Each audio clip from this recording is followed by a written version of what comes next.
Hi everyone, Ashton here, and welcome back to another episode of watch repair or watch restoration on my channel, Precision Horology. So thanks for joining us today. Today we're going to be looking at, it's a relatively common repair, I guess you could say. It's not like every watch that comes in needs this repair, but it's the removal and replacement or refitting of a balance staff. Now here we have the balance in question. Now it's quite a large balance. It's from a clock. It's an 8-day clock, a Hoya here. That's actually one of the dash-mounted clocks that we talked about in the previous episode.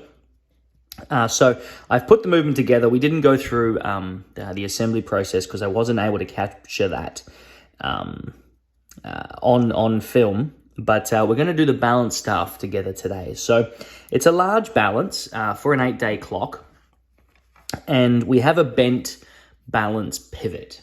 So let's have a look at that pivot. So the staff is readily available, which is something that we're very, very happy about, which means we don't have to make the balance staff. So I could order a balance staff for this caliber in this situation. So that definitely makes our life a little easier. So the first thing we need to do when changing a balance staff is we need to remove our balance spring. Now, it's important to note before we move our balance spring where the stud lies on or in relation to the actual rim of the balance. Now, in this particular case, there's a marking on the balance that a previous watchmaker has made to indicate where the stud would go. Now, I don't like to scratch into the balance where it usually goes. Some balances actually have a factory, I guess you could say, dimple, a little drilled dimple, and that's where the stud goes. But in this situation, someone scratched it in. I prefer to use a good old Sharpie just to mark it, but I don't need to in this situation because someone's already marked it. So let's go ahead and we're going to use levers to lift off this spring to get underneath so as not to damage it.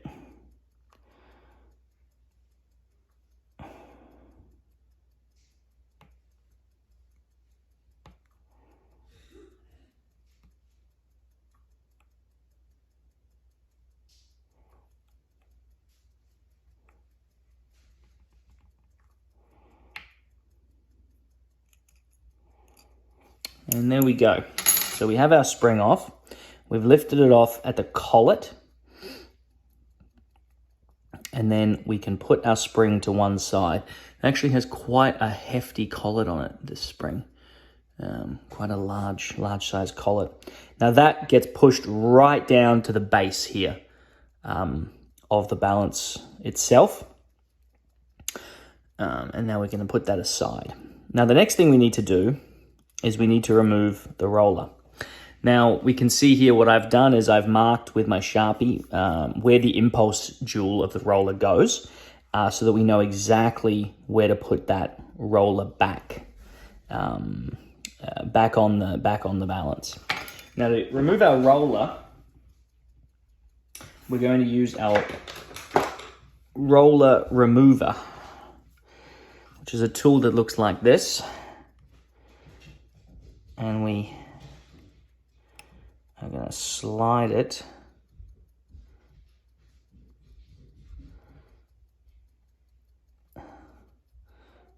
roller's almost too big. Slide it on like so, and we just gently squeeze, and our roller will pop off.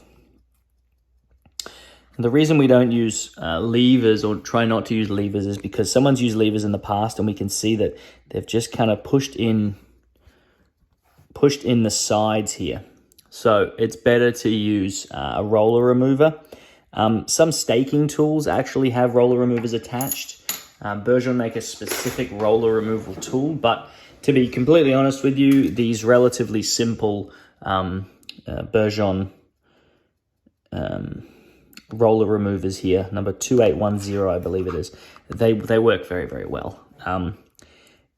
Yeah, they're very good. And they don't have a tendency to, depending on how far you go, you could actually chop the balance staff off. But you can just make sure you use the right section of the remover there. So now we have everything removed. We have just our balance and our staff. Now these staffs are riveted on in place. So it's a two-stage riveting process. They use a rounded punch to form, to rivet over, as it were. And then a flat punch is used to flatten out that rivet and get a nice tight seal. So we're going to go ahead and we're going to remove the rivet.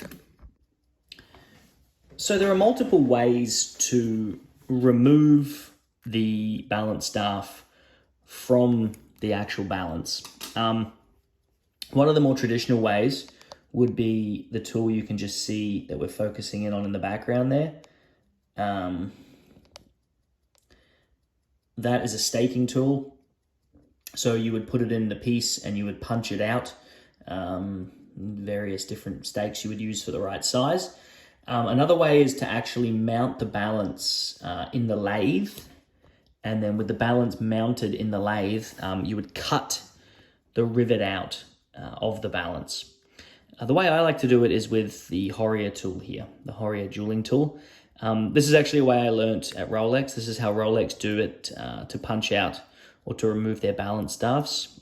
So what you do is you find a bottom stake that just fits over and will allow the actual hub of the rivet there to be removed. And then you apply downward pressure and push it out. I like this method a little better than punching.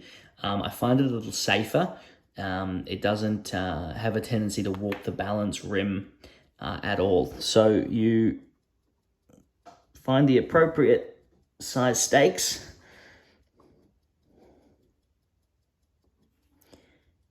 And you twist and you break the rivet and push it out like so. So we can see that the staff has been completely removed, but we haven't distorted the rim in any way because we have appropriately supported it on the bottom. So the next step in our process is to rivet the balance staff onto the balance itself. Now we mentioned earlier that we use two punches to do this. First we use a rounded punch with a rounded end like so to actually spread out the rivet.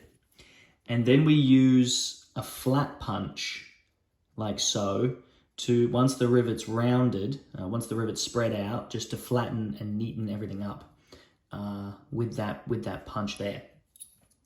Now we need to make sure that the punches are big enough to go over the body of the staff and get to the rivet, but not so big that they're sloppy, because we want that rivet to be nice and tight. We want it to be able to rivet in the correct spot. We don't want to be, we don't want to have half the rivet not getting riveted, as it were. I think you understand what I'm trying to say. So what we've done is we're going to put our balance staff now, our good balance staff, in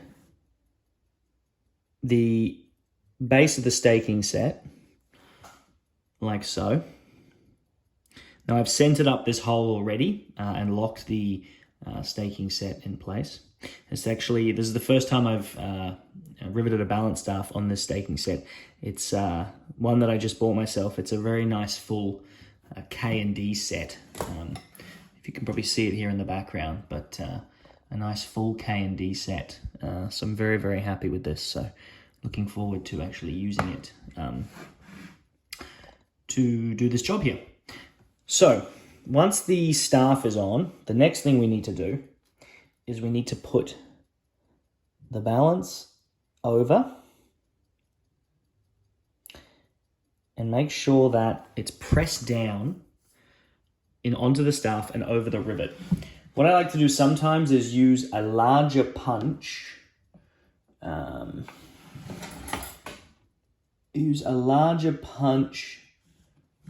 Just to make sure that the balance is seated all the way, because we don't want it maybe catching. If that rivet is a little wider, bigger tolerance, it might catch, and we might not have it fully seated down like that, and that could cause us issues. So we just press it down just to make sure it's nicely pressed down there, like so. And then what we can do is we can check, because we need to make sure that, well, is there actually meat over our rivet? You know, is the balance staff correct? You know, were there any manufacturing defects, were the tolerances wrong? Because watch parts aren't always perfect. So the name of the game is check, check, check, check, and check again. Before you do anything, before you go through each step, we need to check. It's so important, because we'll get to it later, but sometimes we'll rivet it, or people will rivet it and they won't check that the rivet's good. And then what'll happen is the rivet will actually move, or the staff will actually move on the balance. So you've put it in the watch, you put the balance spring, you've poised it, you put the roller on, and then you are in trouble because the rivet's loose and you don't know why the watch is, you know, acting all funky. So we've got our rivet in there, or we've got our staff in there. So what we'll do now is we'll use our rounded punch, and we'll check again to make sure that it slides all the way over, and we'll check that we don't have too much freedom, and we don't. So at the moment we can see that we can spin that. That's completely loose. So we pushed it down earlier with the larger, but it wasn't really needed because it's quite loose. Now, we need to tap hard enough with our hammer to make sure that we spread the rivet, but we don't want to tap so hard that we actually crack the balance staff or crack the rivet, because that can happen. And silly me only ordered one balance staff. They're always better to buy in pairs. So we want to just,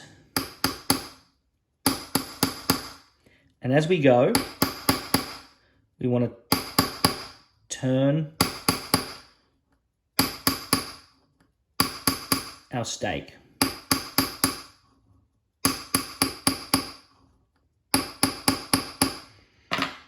So at this point, what we'll do is we'll check.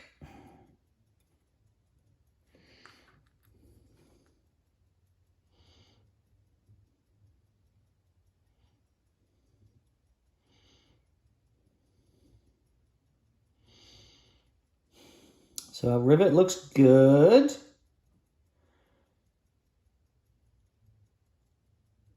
We've riveted over nicely. So now use our flat punch.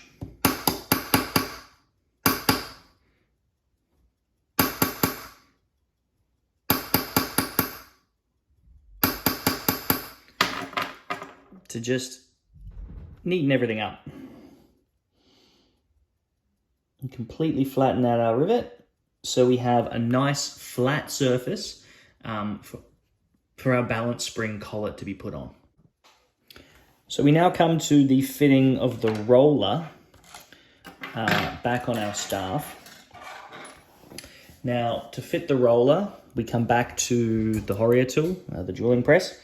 And remember, what we do is we support in the bottom, and then we push the roller on from the top, like so.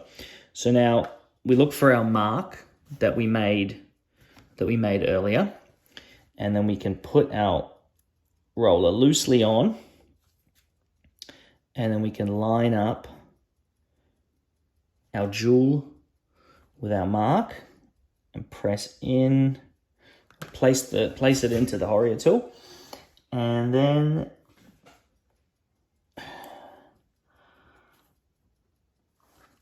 we can line up.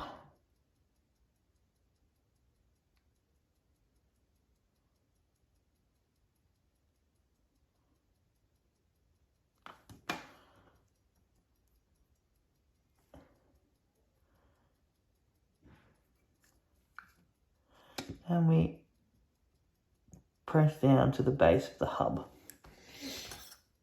And now what we want to do is we want to make sure and check that our roller can't move, because that's something that can happen if our roller is not tight. We need to tighten it up.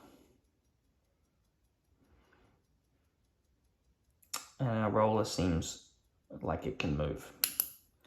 So our roller is loose. So we need to take our roller back off and tighten up that roller. So to tighten the roller up, we put it in the staking set with a little 3-sided punch, and we just bring in the sides just to create something for it to catch onto. We need to be very careful though when we do this, because it can be dangerous and can damage and crush the roller. So we just need to give it a very light tap and check and see, because we don't need to bring it in much. We only need to bring it in a small amount just so it bites.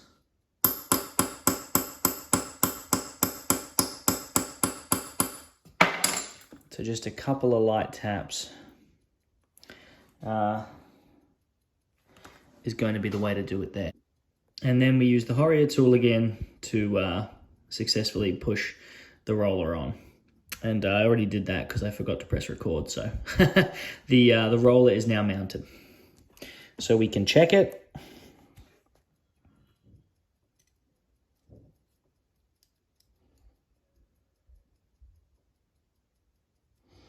And our roller is now nice and tight.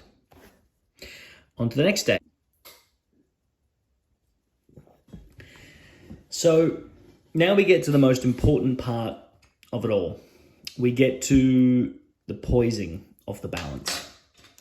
Now what's happened is we've been hammering and banging and hitting and cutting and doing, well, not cutting, but we're doing all these things to the balance. And we now need to ensure that the balance is perfectly poised. Now, what do we mean by that? Well, we need to make sure that it's the equal weight all the way around the rim. So to do this, we've obviously got everything on but the balance spring. So what we're going to do is we're going to use this poising table here, which is essentially a vise. It's a vise with ruby jaws. Now what happens is the balance is mounted in the ruby jaws on its pivots, and then the heavy point of the balance will fall to the bottom. Now what happens at this point is we use the screws on the rim of the balance, and we take metal away from those screws so that we eliminate any heavy points in the watch. Now, alternatively, we can add weight to the opposite side, but in this case, we're going to eliminate some, just to make a few cuts. We're not going to be hugely out of poise here. We're just going to make a few cuts. Now, why is it important? Well, what will happen is if we have a heavy point and a light point in different spots, when the watch is in the vertical positions, when the watch is hanging, wrist down, in different positions, it's going to keep very different time. You're going to have wild fluctuations in timekeeping. And this is particularly important with a wristwatch. This watch is actually going to stay, or this clock is going to stay in one position, mounted on the dash of a vehicle. So it's not as important, but we are still going to poise the balance correctly so that we have nice poise throughout the duration of the run. Now, there's two types of balance poising. There is dynamic poising, there is static poising, which we are doing right now, and there is dynamic poising. Now, static poising is when we take the spring off and we use this table to eliminate the heavy points. Dynamic poising is actually when we use the timing machine to find the heavy spots on the balance. So with the balance in, the gear train, everything's done, everything's serviced, everything's correctly running, balance spring is in good condition, we can make tweaks to the balance by dynamically poising to really get some perfect results when it comes to timekeeping. Now that's really precision timekeeping at that point. So what we're going to do is we're going to now dynamically poise, we're going to statically poise this balance. So we have our balance loaded up into the poising table. Now over here we have a little level. Now that level, all these feet are adjustable, so that level ensures that we get a perfectly level table for our balance to be poised on. You can imagine if we didn't have a level table, we would be chasing a fault that wasn't even there. We would be looking for a heavy point, but it's probably just gravity doing its thing. So we need to make sure it's level. Now I like to use, I've pulled out the bristle of this paintbrush here, and I like to just use the bristle to get the wheel going. Now if we look, what's happening here is once we start it moving, it's rocking back and forth. Now, we'll go again. That was a bit too vigorous. It slows, and it rocks back. Made all the way over. Now it's gaining a bit of momentum, so we'll slow it down.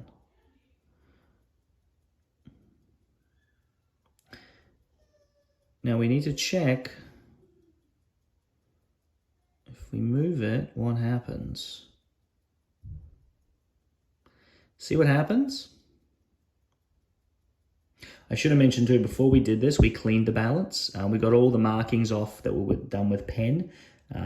We've been touching it with our fingers, so we removed any residue from that. So it's important to clean it before this point. I forgot to mention that. Now, do we notice that what's happening is when we try to stop it, it wants to come back. So what's happening is the balance is always resting in the same position. So what does that tell us if it's always resting in the same position? Well, it tells us that it's always falling toward its heavy point. And that is that heavy point that we actually need to eliminate. So it's stopping there, but then it wants to fall again. It's always going back to that same spot. So we're going to take it off and we're going to eliminate some of that heavy point. So at this point, we've done our cutting and we can now check our poise. I like to use just a tungsten carbide drill to cut out just the very end of the timing regulating screws on the watch. Now for a watch of this caliber, that's totally acceptable. If it were a more high grade watch, an important watch perhaps, you could actually remove the timing screws or weights and you could mount them in the lathe and you could undercut them. But in this situation, it's totally fine to just cut the outside of the screw. So that's the way we would do it. We would just drill out the very end of the screw in very small increments to see how much we need to remove. So I like to bring the wheel around to various points, check it to see, I like to stop it.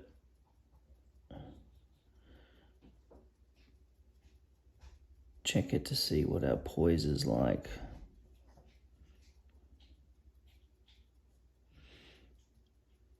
In various positions.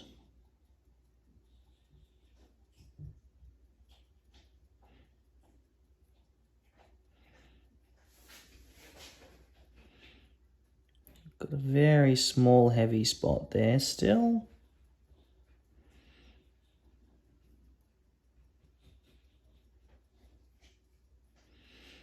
But all in all, we seem pretty good all the way around the rim.